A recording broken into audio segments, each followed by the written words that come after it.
Hey y'all, it's Russell Dickerson here with Land.com presents ACM Land&Lyrics. Country living. Oh, I mean, I think that's what attracted us to this property. So this property is 5 acres. We're out in the hills of Tennessee, and that's just what drew me to this property. Was this feels like country living. Is the seclusion, you hear it. You hear all the critters out here, and I mean, we've got 6-7 deer in our yard every morning. Every time we pulled up the driveway, it was just like you felt that weight of the grind and the weight of the hustle. It's just like none of that matters out here. As soon as we stepped foot on this property, I was like, yeah, this is it. So when it comes to the writing process, it's so cool to have writers come out to this house because it gets you off Music Row. It gets you out of this dark room. There's windows everywhere. You can see the trees, you can see nature. It really just helps you get your brain outside of the everyday normal. This right here has inspired, especially on this latest record, was after we bought this land, and we have a song called Drink to This, which is about all your friends being around.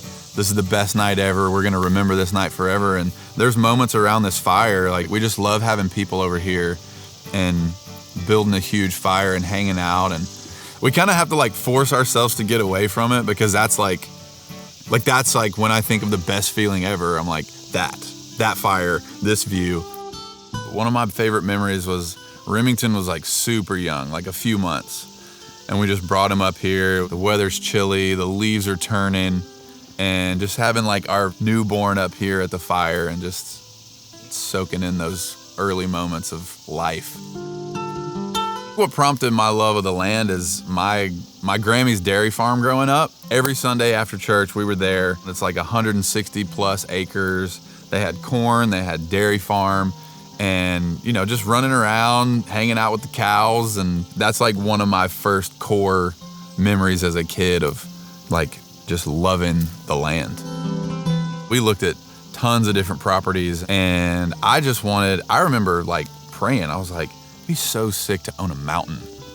I just remember that, and I didn't even think about it when we bought this property, because we kind of bought it blindly because it was so overgrown. I kind of hatcheted my way to the top, and but I didn't even know this whole thing was so expansive. Yeah, it was just as soon as we bought it and cleared it out, it was I'm so glad that we got this property.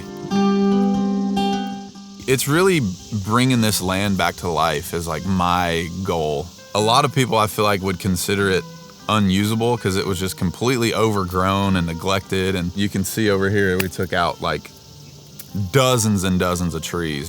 Behind you guys right here, that's the $1 million view.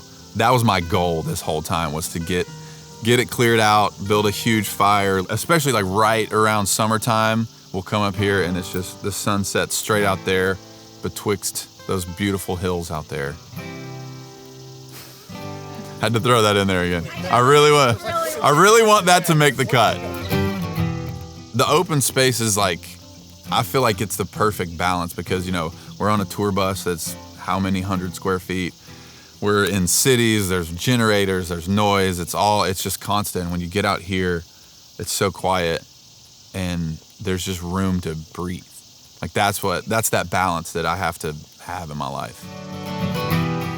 One word to describe this property would just be, I think, fulfillment. Going out on the road, pouring out, busy, busy, busy, and you get here and it's just this is where I feel rejuvenated. Hey y'all, it's Russell Dickerson here. Thanks for hanging out with us today with Land.com presents ACM Land&Lyrics.